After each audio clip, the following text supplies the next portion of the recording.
Hello, I'm Roger Bisbee, and in this video I want to show you how to install a complete shower room start to finish the modern way with no pipe work showing. Now this is particularly relevant in this design for people that want to take out a bath and put in a full-size shower. So what I've learned over the years more than anything else is that you've got to plan the bathroom right. If you do that from the very beginning, you can make sure there aren't any surprises, and that means getting your first fix right, getting those pipes in so that they coincide absolutely perfectly with where you want to put in your shower, your basin and your WC. So you can see here we've got all the dimensions. We're not going to be undone by things not quite fitting, and it's a full scale drawing. It's showing the elevations and the plan, and we can make sure that everything is in the right place. That means our supply pipes and also our waste pipes. Now the first job that I've got to do is to put some elements board onto this wall, and to do that I'm going to dot and dab it with KST cement based adhesive. Now you can build that out to as much as 50 millimeters, which is great because if you've got a rough old wall, it's a bit out of plumb and so on, you can do a lot of your preparation, get it absolutely perfect for tiling. And also you can adjust the wall thickness slightly so that it suits things like your shower tray and all the rest of it.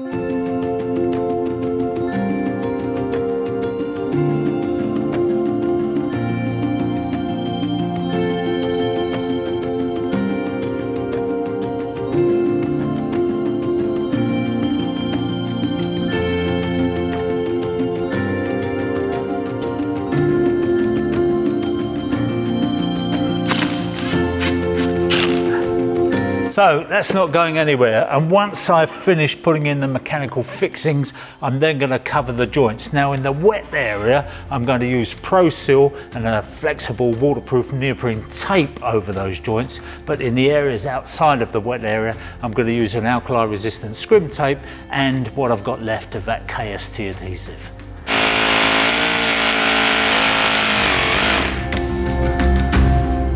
So the boards that I've used here are the 2.4 by 600, but Abacus also make this elements board in a lot of different sizes and a lot of different thicknesses, which is really useful when you're trying to build out shower areas and build up levels on floors.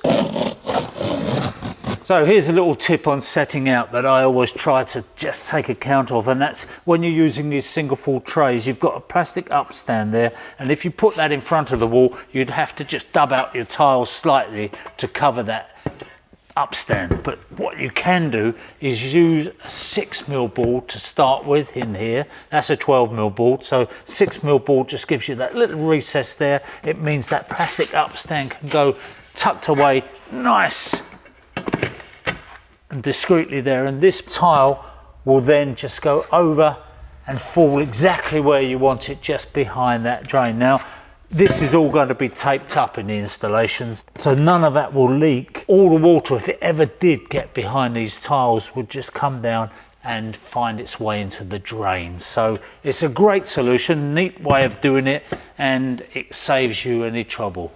From my drawing here I can see exactly where I've got to go with my pipe work. So the supply pipe is easy, that's just coming in hot and cold over there, and that's accessible. That's going to be accessible either through the back of the cabinet or from under the shelf, so we can always isolate the supplies into the bathroom. If you can't, you might want to put this in an airing cupboard or somewhere like that outside of the bathroom.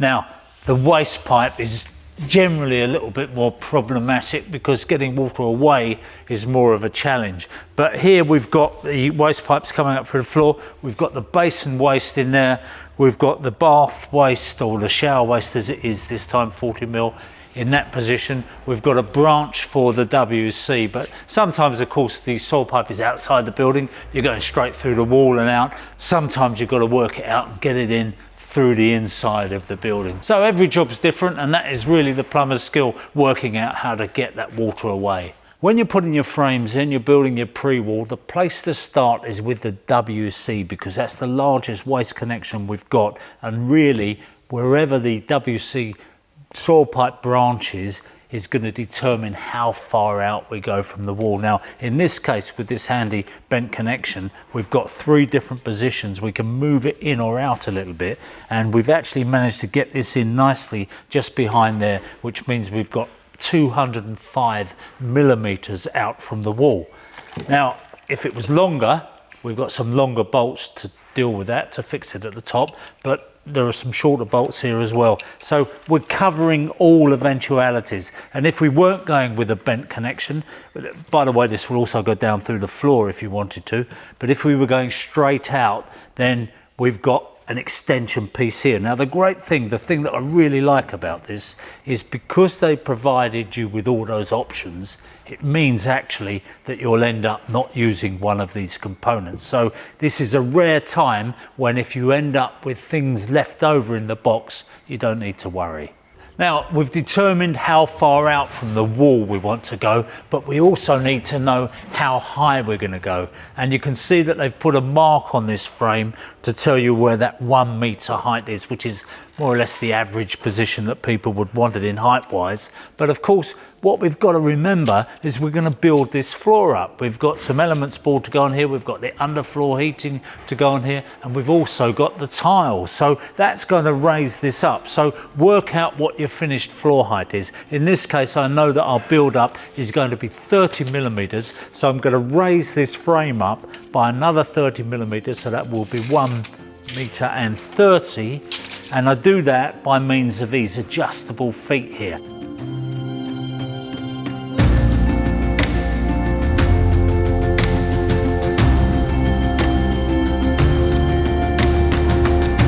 So having measured it, if you find your floor is slightly out of level, of course you can adjust it just to get it back in level, and then it's going to be plumb as well.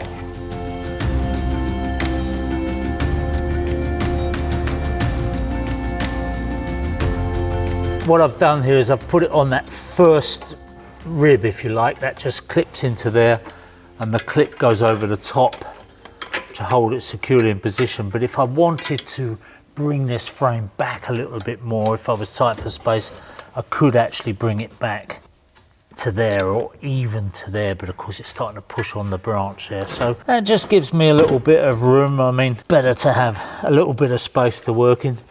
Put that on there, clip it on there, and then when we go to push the other bit in there, it means we've got something secure to push against. Here we've got a pair of rubber feet which go on the bottom to stop the sound transmission through the floor.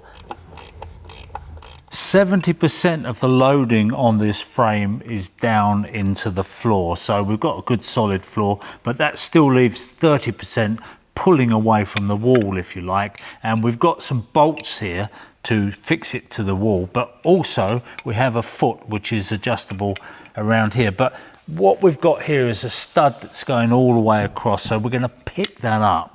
But if you don't have that, you can also put a piece of unistrut across the wall to spread the load, and there's a special fixing to put into the unistrut. But we're going to use this, we're going to put it into the timber, and we can orientate that whichever way round we want. But the good thing is that the top of this bracket here comes in line with the top of that shelf. So if you were going to put a shelf across there or something like that, you wouldn't have to then put another piece of timber on to plant it. So simple little thing, but it makes a difference. So we've got our two different size bolts, and all we've got to do is work out which one's best for the job. Well, we're just on the cusp there. We could use either one, but I might as well use the long one.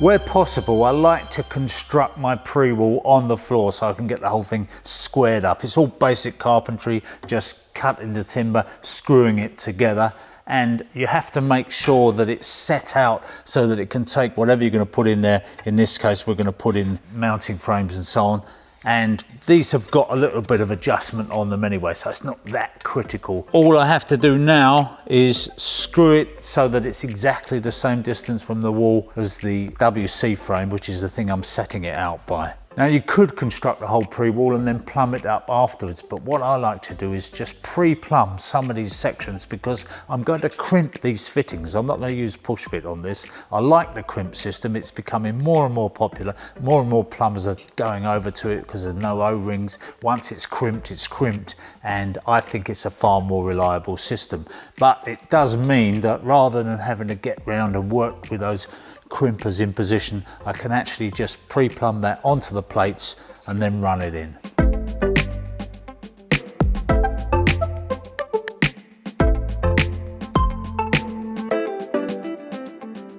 Now it goes without saying that when you're drilling into the floor or into the walls, you've got to avoid any pipes, so it pays to know where they are. And also when I'm just fixing this frame into the floor, I'm just going to coincide it with a joist so we get a nice firm fixing.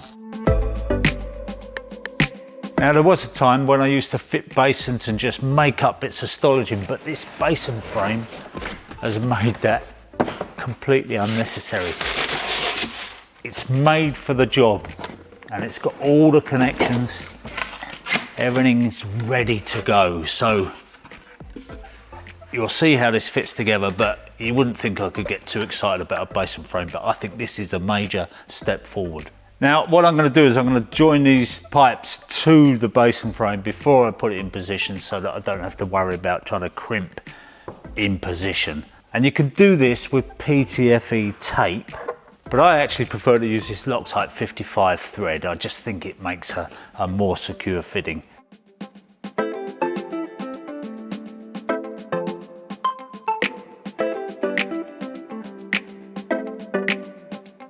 So the only thing is when I construct these frames on the floor, I just hope my measurements are right. It's always a little nervous moment, but I prefer to leave a couple of mil to shim out than I would to make it too tight. Doesn't matter how many times you do it, it's still just a little bit of yes when it goes right.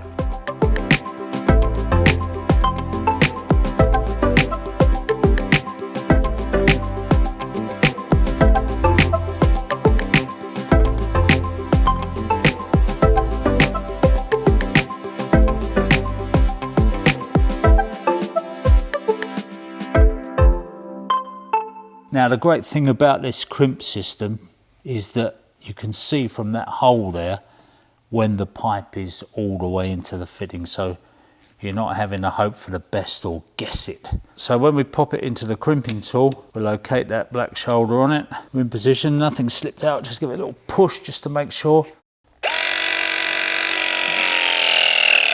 And that pop is proof that it's actually reached exactly the right pressure.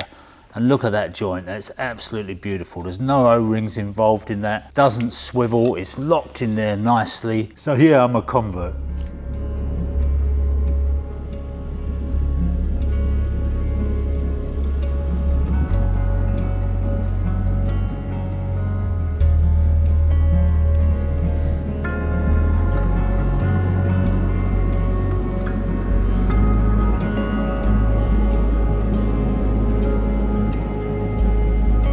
Now I've got the basin plumbed up and I've got the WC plumbed up, I'm going to do the shower valve. Now this is the mounting plate that I'm going to use for the shower valve. It gives a really solid mounting for all kinds of valves and it's adjustable. So again, so long as we've got enough room, we'll just give it a quick check.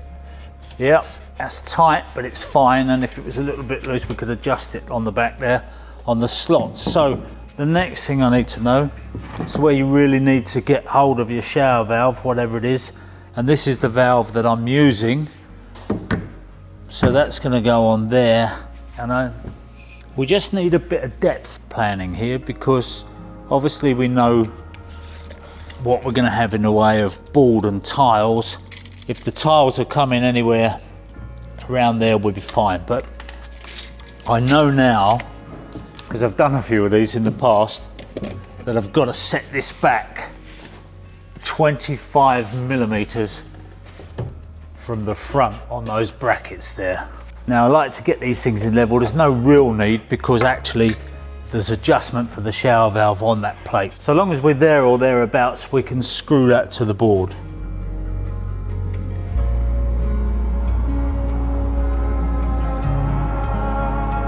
You know, I'd believe in evolution if plumbers had 3 hands, but I've been doing this job so long and still struggling, waiting for that extra hand. Okay, I've got to this stage now. I've got it all framed out, all piped up, ready to go. I'm just going to test it just to make sure it holds up to pressure. I can run the waste pipes in then. And what you can see here is I've put a frame around here because we're going to put some reveals in here and a shelf across there for putting a mirror in. So that'll just finish off the boarding nicely. So there are lots of different ways of doing this waste from the basin, and you'll see how this trap works. Very, very clever trap in the wall, if you like. But this is what comes out here, and they supply with it a 2-inch or a 50mm connector, which is compression, mechanical fitting there. That can go on to obviously a mechanical fitting or whatever you like, but what I'm going to do is solvent weld it on with the reducer. So we've got a 40mm or 1.5-inch pipe coming out of here, and personally I much prefer to put an 1.5-inch pipe onto a basin waste. I know, you know, 32mm 1.25" is the standard, but they clog up. So for me, I'd like to start a campaign right now to change to 1.5" for basin wastes. You heard it here first. So just before we start boarding up, we're just going to put this on the front. This will allow us to board around this flush valve here. And down the bottom, very important to put your debris stoppers in, and you'll see the relevance of this in a minute. So a very important component. If you've got your pan, you can check the dimensions of the holes. Most of them I find these days are the inner holes, but it's always worth checking, because if you then find out that it's the outer ones, you've got to recut a couple of holes there. So here's the cabinet frame. That's going to go in here now. Now I'm ready to board around that, but I just say at this point that you don't need to have that cabinet there. The whole thing is modular. You can configure it however you like. Obviously you wouldn't want the cabinet inside the shower area, so this ducket here for the soaps and shampoos and so on is pretty much where it's going to go. But we can have the mirror, we can change around anyway. That's my point, is that it's all configurable at this stage.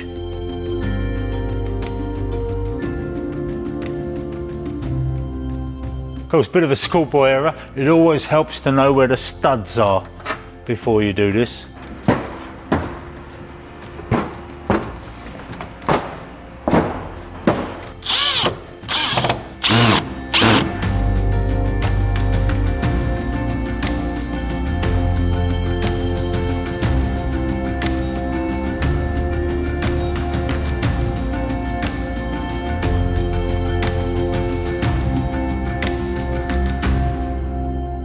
Now I've finished applying the Pro Seal and the waterproof tape to all the areas which are within the wet area. Anywhere where it's critical, anywhere that I think water might be able to seep down through the grout lines and cause problems, is covered with this waterproof solution.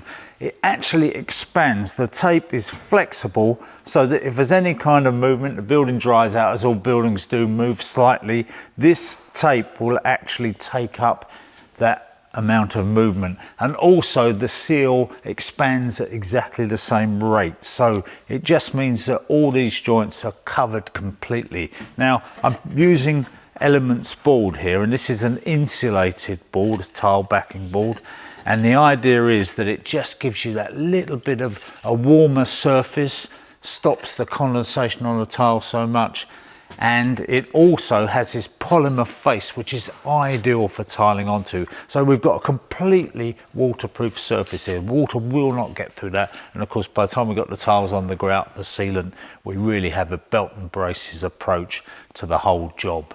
Now some people would use plasterboard, some people would use all manner of things, but I've been using this for a number of years, and quite honestly, if my customers don't want to use this, then I really don't want to know. So that's taken care of the wet area, and you might wonder why I need to carry on with the elements board across the rest of the room. After all, it's not getting soaked in quite the same way, but I think that once you're using the elements board, you might as well carry on through the whole thing rather than changing over to something like water resistant plasterboard, which is a bit of a pain to work with. It's dusty, it's messy, and it doesn't provide anywhere near the same kind of quality surface that this does. So in this area, I'm just covering these fixing points and the joins with an alkali resistant scrim tape, and that will be covered with the tile adhesive.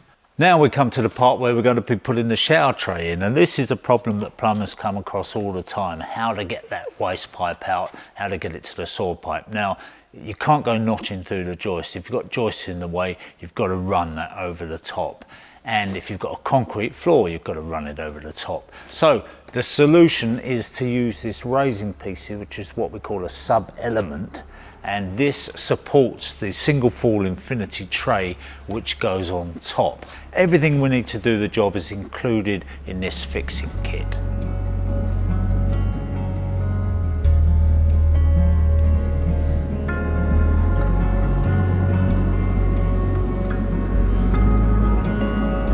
So I'll just explain what we've got here. This is the trap that comes with the Infinity single fall tray, and this is multi-directional. You can actually go down through the floor, comes out in 2-inch 50mm. You can go through the floor, or you can go straight out. Now we don't need that one, so we'll blank that off. They give you a blanking plug. I'm going to solvent weld that blanking plug into there. Here I've got a level invert reducer, which means that we can go from 50mm down to 40mm, 1.5 inch, and obviously you have to put that level invert reducer at the bottom so you don't finish up with a lip. And also, this is quite handy, if you wanted to come out in 2-inch, you've got this adapter which will come out and it says up there, and what you do is you put that with that at the top and it automatically gives you a 2.5-degree fall, so that gets the fall going the right way. But in this case, what I'm going to do is use the 1.5 inch, solvent weld the whole thing in there, just give myself a dry fit, make sure everything connects up, and then I'll get that solvent welded up. Now when I go to put the trap onto the bottom of the tray, I can just gently lift it up and screw it in.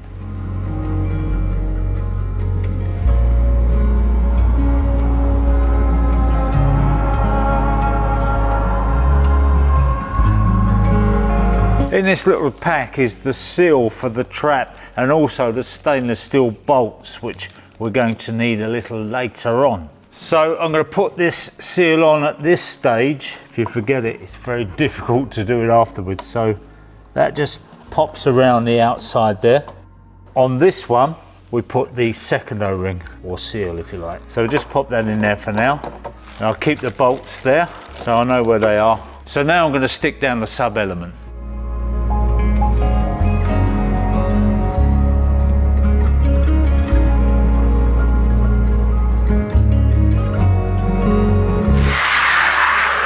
Now before you go too far with this, it's always a good idea to put a spirit level on there so that you can see whether the floor's level, because if you have to do any bedding up to get that sub element in spot on level, you can do it with the adhesive.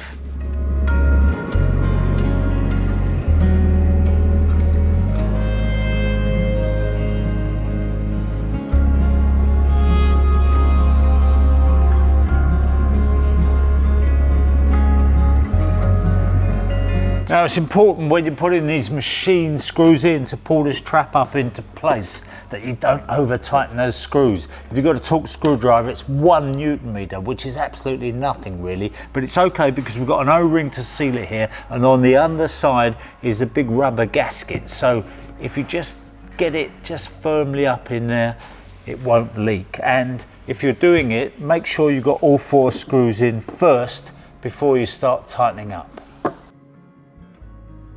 So this back edge takes no load, but in order to keep it back against the wall and well sealed, we put some screws in. There are 2 holes there, and I'll also drill 1 just about in the middle, just to keep it back.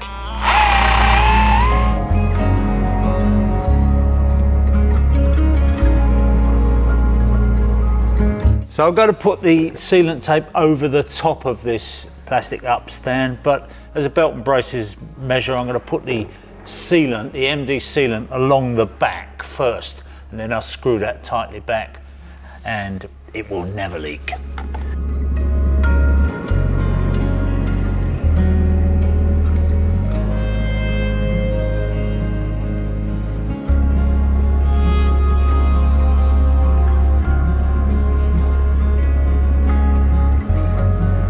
Now, I have known people throw this bit away, but it's quite important because it is actually the tile guide. It protects that, protects debris from going down through the waste, but it also gives the tiler something to tile up to.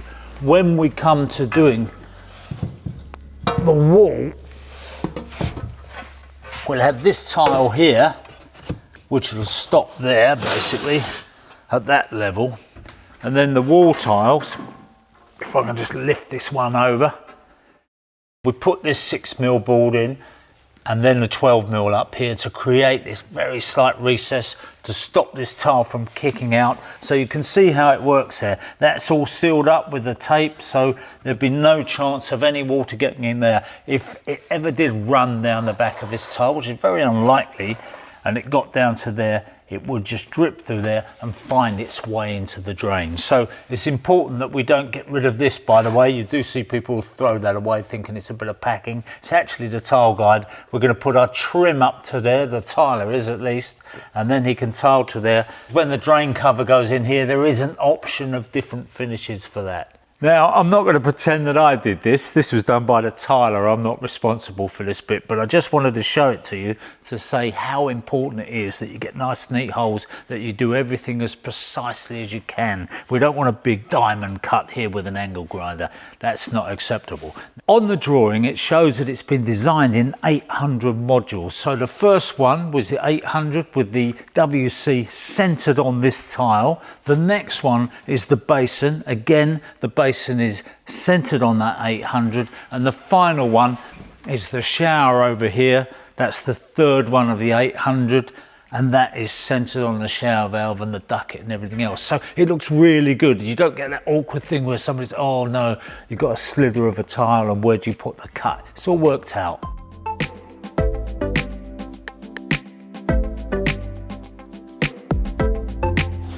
So this is for a timber floor that I'm using this primer.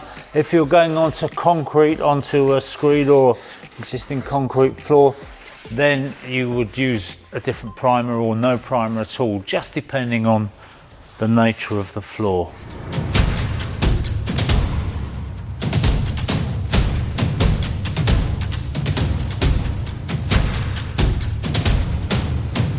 And the great thing about bedding this elements board on that KST adhesive is if we've got a slight undulation in the floor, we can take it out now just by thick bedding that adhesive, and that saves the tiler having to do it, because really the standard is plus or minus 1mm, no more than that. So if you can't see daylight under the level, you're fine.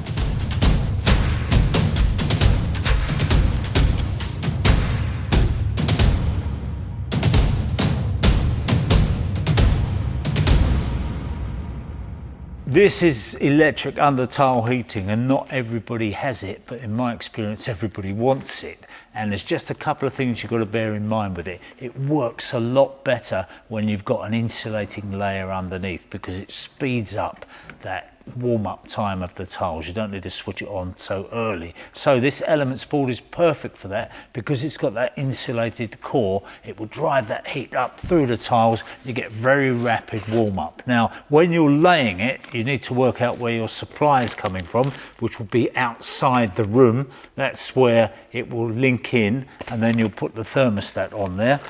You also put an under tile probe into the floor, so that you can measure the temperature, keep the thing regulated, and avoid putting it underneath basins and a WC and places like that where you're not going to stand, because it's a waste, and sometimes when people put a pan over the top of it, it just cooks in that spot. So keep it where you need it and just work it out. It's very, very simple to do, and when we put it down, almost immediately we cover it up after testing it. That is, it's important to test it, and then we make sure that it's protected when the tiler comes in to do his bit.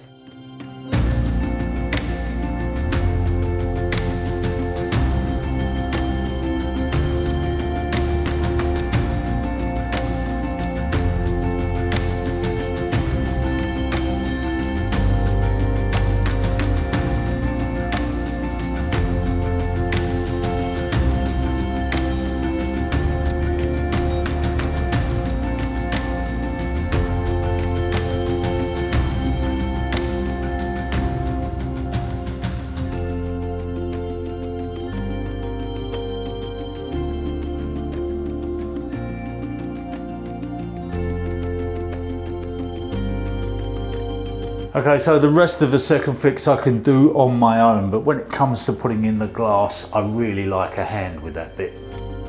Now, I've got to admit, I'm always a little bit nervous when I first walk into a bathroom that I've fitted, because I don't know what kind of job the tiler's done. And it's very important, because this whole thing was designed on this modules of 800 tiles, so we could centre one behind the WC, one behind the basin, and one behind the shower, so everything lines up. And I'm happy to say that he's done a great job on this. And because we're having a cabinet over here, you know, you don't need to be absolutely precise, but he has been precise, which I really like. So earlier on you saw me fitting the basin frame, and you might have wondered what that was all about, but you can see now that it's provided the best fixing, really secure, really solid for that basin. But also this is really just a unique feature, if you like, of this frame. Obviously we've got our tappings here ready for the hot and cold supplies, but we've also got here a built-in trap in the wall, which is a piece of genius. If you look at it, if I can get it out, that is the trap. And the idea of this is that you don't have a trap in the furniture itself. It's absolutely clear in there. All we've got is the pipe running into this, so that can be serviced. You know, we can get rid of all the hair and all the gunge out of there and pop it back in, turn it round, and that's located. But even better, from there there's still adjustment on that trap up and down, which means that if there's a slight backfall, and let's face it, who hasn't seen a backfall on a basin waste? If there was a slight backfall, we could just adjust that trap even after it's tiled to make sure that it runs away. So for me, that is such a problem solver that I'm thinking, why wouldn't anybody fit it? So at this point, I'll just show you, I've got the brackets here ready to hang the cabinet on. I've seen people hang cabinets in all kinds of ways in the past, simply because they haven't thought about the fixings. But with this basin frame, we've got that big sheet of plywood and we've got the studs there, so there's a fixing ready-made to put that cabinet on, so no problem there. And the great thing about using that sealant rather than PTFE is that you can actually back it off so that you get it vertical. Now you can see that I'm using the chrome isolating valves here, the standard ones, because this is inside a cabinet. But if we had this on display, no furniture underneath, then I'd want to match it in with the Abacus matte black, which we're using on the rest of the brassware. Now I've shown this before, it's the Abacus Universal Basin Waste, which is a really clever thing. It's two-part, so you can use it for a slotted or an unslotted basin. Obviously this one's in black to match the rest, and you also have a little fit in there to change it into a click if you don't want that fixed one.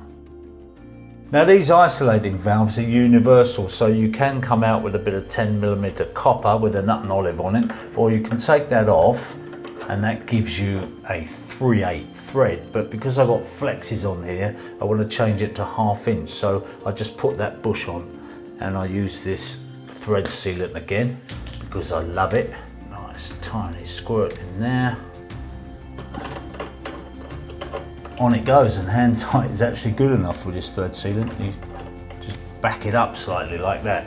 And continuing the theme with that matte black brassware, we've actually got this Abacus Metro towel rail, which is also matte black. And the great thing here is that we've got 4 tappings in it, so we can use the 50mm centers here with this very nice looking thermostatic radiator valve, so we can bring the pipes out directly behind it, or we could go into the ends with the pipes as you would on a lot of other towel rails. But here's the thing, we want to use this for summer operation, the electric element, and if you look, even that is matched up to the towel rail, and they do it in full colour range, so pretty good.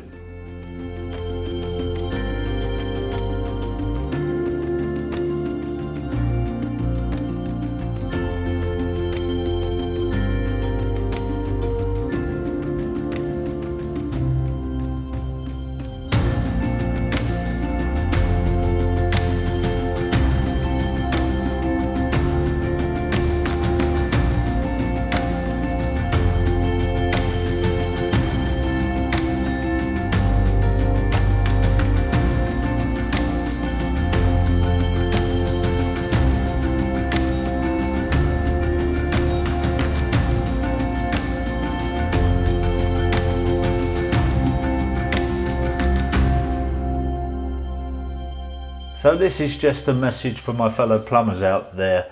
I genuinely think that fitting these cisterns in these pre-walls is the simplest job in the world. I absolutely love it. But I know some plumbers aren't familiar with it. And I did get an email from a lady the other day who said she called in a plumber to service the cistern and he wanted to hack all the tiles off a wall and she thought that was wrong. There is a video that we've made which shows you how to service this cistern. So check that out if you don't know. It's really, really easy to do. And then the other thing is that when you're fitting the pan, there are a few things that you really, really need to take care of. The first is to get this dimension right, because if you look in the instructions, you get that dimension right, the pan will pull in nicely to the wall. If you've got that too far out, it'll always have that little gap and it won't quite work. So 10 mil is the space between the back there, or you can measure the 45 mil to the groove there. Whatever you do, get that right. And you can wind these bolts in and out, by the way, with a screwdriver to adjust them. So there's a lot of adjustment there, even when you've tiled up. The next thing is, probably the most important thing of the whole installation, is to get this flush pipe and the soil pipe connection cut properly at the right length. Now, what I first do is put that into the wall, just slide it in there. And then I make the tiniest mark. Having got that mark on there, I now put the pipe into the back of the system where it's going to go. Put that home. Then, there's my little nick that I made previously. Make another tiny nick there, only small. Now, the difference between those two nicks is what I've got to cut off the pipe. Okay, so that gives us the precise amount between there and the inside of the flush pipe. But, and here's the but, very, very important this bit, take off 3 millimeters, 4 millimeters from that pipe when you do it. And the reason is that if that pipe is over long, there is a little lug inside the flush pipe, and when you tighten the pan back against the wall, this pipe will push past that lug and it can push the O-ring out, and then you'll get a leak. Now, that is the only problem that I've ever encountered with this, is people making that flush pipe too long. So measure it carefully. The way I showed you just now is my preferred method because it always works.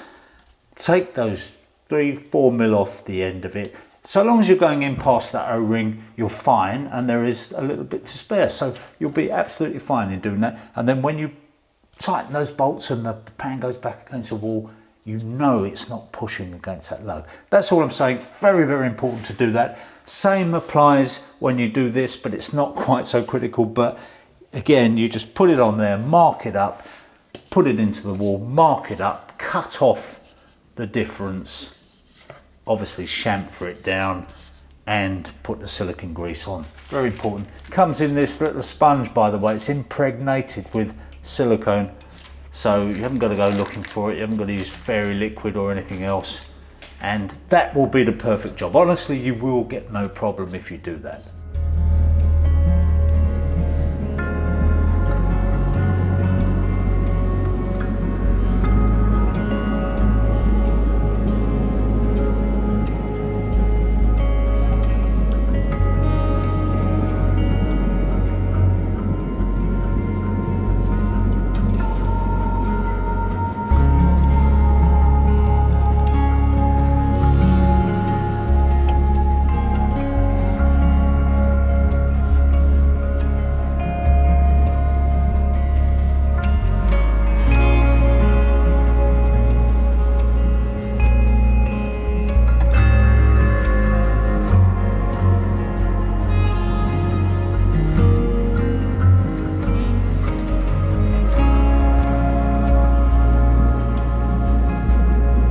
Now here's an important point. When you put these push rods in, depending on how far away that cistern is from the tiled front, you may have to just snap off a section of these push rods, which is very easy. They're segmented like that, so you can just take that off like that, Same, only different. Put those in, turn them around. Now, the important point is when you do that, you can see that it operates properly, and if they're too long, they won't operate properly.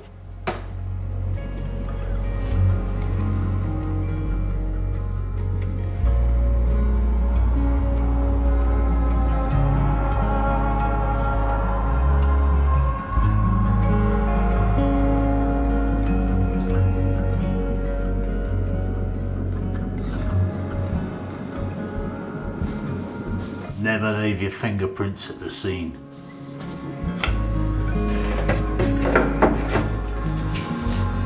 There are various ways of securing these shelves if indeed you want to. Some people put silicone around, but I'd prefer to leave them loose so you can get to anything behind. But a good idea is just to use a bit of Velcro tape.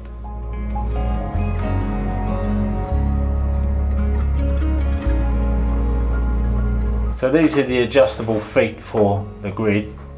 So we just set those to height. Here, we've got a hair trap. Basically, take that out, take that bit out and clean it out, pop it back in.